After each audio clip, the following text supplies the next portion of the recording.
Hi hello నమస్తే, నేను కృష్ణాంజనేయులు. అధికార తెలుగుదేశం పార్టీకి సంబంధించినటువంటి తిరువూరు ఎమ్మెల్యే కొలికపూడి శ్రీనివాసరావు, ఈయన ప్రభుత్వం యొక్క వైఫల్యాలు తప్పుల మీద మాట్లాడుతూ ఉన్నారు. అదేవిధంగా ప్రతిపక్షం వైఎస్ఆర్ కాంగ్రెస్ పార్టీ సంబంధించినటువంటి అప్రజాస్వామిక చర్యలు, వాళ్ళ ప్రభుత్వంలో చేసినటువంటి తప్పులు, ఇప్పుడు వైసీపీ నాయకులు వ్యవహరిస్తున్నటువంటి తీరు, వాళ్ళ యొక్క అవినీతి కార్యకలాపాలు, అక్రమాలు, వాటి మీద కూడా గట్టిగానే మాట్లాడుతున్నారు. అయితే ఇక్కడ జనం జీర్ణించుకోలేనటువంటి అంశం ఏంటి అంటే, కొలకపూడి శ్రీనివాసరావు తమ ప్రభుత్వం మీద, తమ ప్రభుత్వ తప్పుల మీద కూడా ఎందుకు మాట్లాడుతున్నారు అనేటువంటి విషయం మీద చర్చనీయాంశంగా మారితే, గతంలో వాళ్ళ ఎంపీతో ఉండేటువంటి విభేదాలు, కేసినేని చిన్నితో ఉన్నటువంటి విభేదాలకు సంబంధించినటువంటి విషయంలో కొలికపూడి శ్రీనివాస్ నేరుగా బహిరంగంగా మాట్లాడటం, ఇవన్నీ కూడా ఆ పంచాయతీ చంద్రబాబు నాయుడు వరకు వెళ్ళటం, ఇవన్నీ కూడా అందరికీ తెలిసినటువంటి విషయాలే. దాని మీద ఇద్దరిని సర్ది చెప్పేటువంటి ప్రయత్నాలు చేశారు. ప్రస్తుతం అయితే అలాంటి గొడవలు ఏమి లేవు. కానీ కొలికపూడి శ్రీనివాసరావు తాజాగా మరొక అంశం మీద మాట్లాడటం అనేటువంటిది ఇప్పుడు చర్చనీయాంశంగా మారింది. అదేమిటి అంటే, ఎస్సీ ఎస్టీలకు సంబంధించినటువంటి పారిశ్రామికవేత్తలు ఎవరైతే ఉన్నారో ఆ పారిశ్రామికవేత్తలు తాము పనిచేసినటువంటి వాటికి రాష్ట్ర ప్రభుత్వం నుంచి బిల్లులు రావాల్సి ఉన్నాయి. ఆ బిల్లులు పెండింగ్ ఉన్నాయి. వాటిని ఇవ్వండి అని ఎస్సీ ఎస్టీ పారిశ్రామికవేత్తలు కూటమి ప్రభుత్వం వచ్చిన తర్వాత ప్రభుత్వానికి అనేక మార్లు విజ్ఞప్తులు చేశారు. ఆ విజ్ఞప్తులు చేసిన తర్వాత ఇప్పుడు ఎంఎస్ఎంఈలో ఈ పారిశ్రామికవేత్తలు వీళ్ళు కొన్ని రుణాలు తీసుకొని దీని ద్వారా పరిశ్రమలు నడుపుకుంటూ ఉంటారు. దానికి సంబంధించినటువంటి విషయంలో ప్రభుత్వం సబ్సిడీ ఇవ్వటం కానీ, ప్రభుత్వ సహకారం అందించడం కానీ, ఇవన్నీ కూడా వాళ్ళకి నిబంధనల ప్రకారంగా వాళ్ళకి రావాల్సినవి వాళ్ళకి ఇవ్వాలి.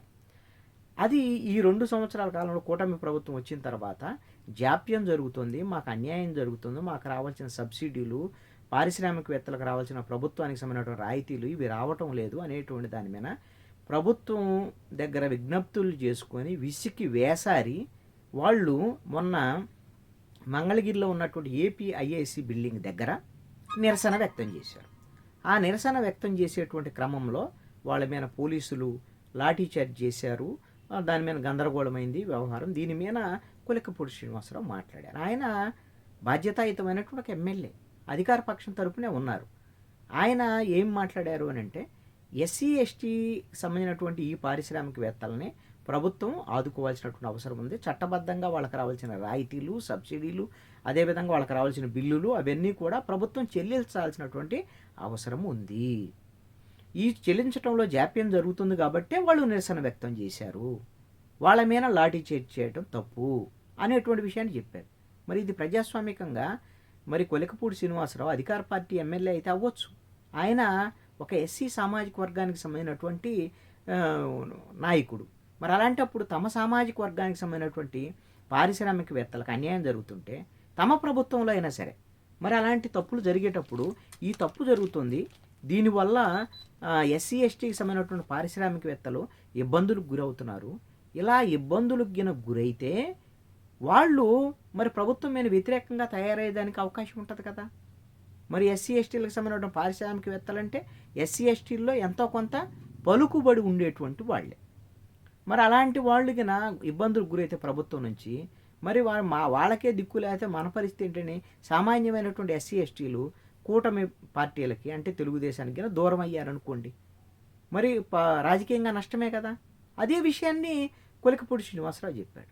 ఆయన ఇంకొక విజ్ఞప్తి కూడా చేశాడు. ఆ ఉద్యమాన్ని ఆయన సపోర్ట్ చేయలే. మీరందరూ కూడా ఉద్యమం ఆపండి, ముఖ్యమంత్రి చంద్రబాబు నాయుడు అదేవిధంగా మంత్రి నారా లోకేష్ దావోసులో ఉన్నారు, ఈ రాష్ట్రానికి పెట్టుబడులు తీసుకొచ్చేటువంటి పనిలో ఉన్నారు. వాళ్ళు వచ్చిన తర్వాత మీ తరపున మీరు మేము కలిసి వెళ్ళి పారిశ్రామికవేత్తలు కొలికపూడి శ్రీనివాస్ వెళ్ళి ముఖ్యమంత్రితో మాట్లాడతామండి, మాట్లాడి మీ సమస్యలను పరిష్కరించేటువంటి ప్రయత్నంలో నా వంతుగా నేను చేస్తాను, అప్పటి వరకు మీరు ఉద్యమం చేయొద్దు, ఆపండి అని చెప్పాడు. మరి ఇది కూటమి ప్రభుత్వానికి మంచిదే కదా. ఉద్యమం చేయొద్దు, మీరు ఆగండి అని చెప్పాడు. మరి ఉద్యమం చేయకుండా ఉంటే మరి వాళ్ళు వచ్చిన తర్వాత ముఖ్యమంత్రి వచ్చిన తర్వాత సెటిల్మెంట్ చేశారనుకోండి, ఆ సమస్య పరిష్కరించారనుకోండి, ఈ ఇబ్బంది ఉండదు కదా.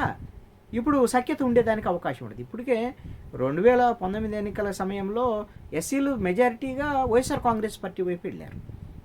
ఆ తర్వాత జగన్మోహన్ రెడ్డి మొత్తం ఎస్సీ ఎస్టీలకు సంబంధించినటువంటి స్కీములన్నీ రద్దు చేయటం వ్యవహారము, ఎస్సీ ఎస్టీల మీద దాడులు, హత్యలు చేసి డోర్ డెలివరీ చేయటాలు, సుబ్రహ్మణ్యం డ్రైవరు సంబంధించినటువంటి విషయంలో దాంట్లో అనంతబాబు ఎమ్మెల్సీకి జగన్మోహన్ రెడ్డి సపోర్ట్ చేయడం ఇవన్నీ అంశాల మీద ఎవరైతే ఎస్సీ ఎస్టీలు మెజారిటీ వైఎస్ఆర్ కాంగ్రెస్ పార్టీకి దూరంగా కూటమికి అనుకూలంగా వచ్చారు. ఇప్పుడు కొలికపూడి శ్రీనివాస్ కానీ మిగతా వాళ్ళు కానీ అనేక మంది దళిత సామాజిక వర్గాలకు సంబంధించినటువంటి వాళ్ళు కూటమికి మద్దతు తెలియజేశారు.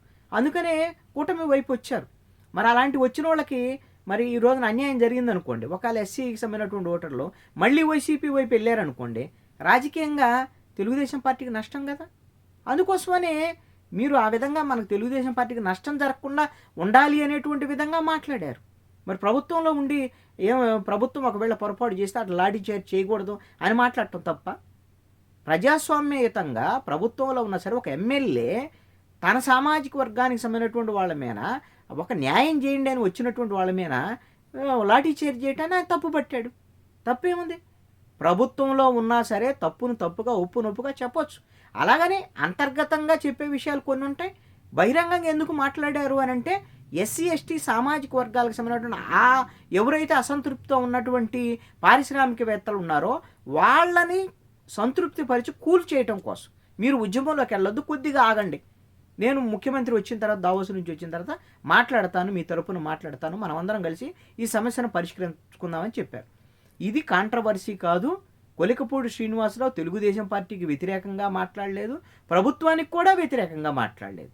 ఇదేదో కూటమికి వ్యతిరేకంగా మళ్ళీ తిరుగుబాటు బావుట ఎగవేశారు. ఇలాంటివన్నీ కూడా కేవలం వైఎస్ఆర్ కాంగ్రెస్ పార్టీ వాళ్ళు ఎలాగో వాళ్ళు రాజకీయంగా ప్రచారం చేస్తారు అంతే తప్ప తెలుగుదేశంలో ఉండేటువంటి వాళ్ళు కొలికపూడి శ్రీనివాసరావు చేసేటువంటి సహేతుకమైనటువంటి విమర్శల్ని తీవ్రంగా చూసి మళ్ళీ అతని మీద సోషల్ మీడియాలో మరి తెలుగుదేశం సోషల్ మీడియా వాళ్ళు ఆయన మీద దాడి చేశారనుకోండి, మరి ఆయనకు అనుకూలంగా ఉన్నవాళ్ళు మళ్ళీ తెలుగుదేశం వాళ్ళ మీద దాడి చేస్తే ఇది అంతర్గత కుమ్ములాటలాగా మారేదానికి అవకాశం ఉంటుంది. కాబట్టి అర్థం చేసుకోవాలి ఆయన ఏం మాట్లాడారు. ప్రభుత్వానికి వ్యతిరేకంగా, కూటమికి వ్యతిరేకంగా, తెలుగుదేశం పార్టీకి వ్యతిరేకంగా మాట్లాడలేదు. తెలుగుదేశం పార్టీకి నష్టం కలగకూడదని మాత్రమే కొలికపూడి శ్రీనివాస్ మాట్లాడారు. ఆయన సామాజిక వర్గానికి సంబంధించినటువంటి ఎస్సీ ఎస్టీ సామాజికవేత్తలకి పారిశ్రామికవేత్తలకి ఆయన న్యాయం జరిగేటువంటి విధంగా మాట్లాడినటువంటి మాటల్ని సానుకూలంగా తీసుకోవాలి అనేటువంటిది నా భావన.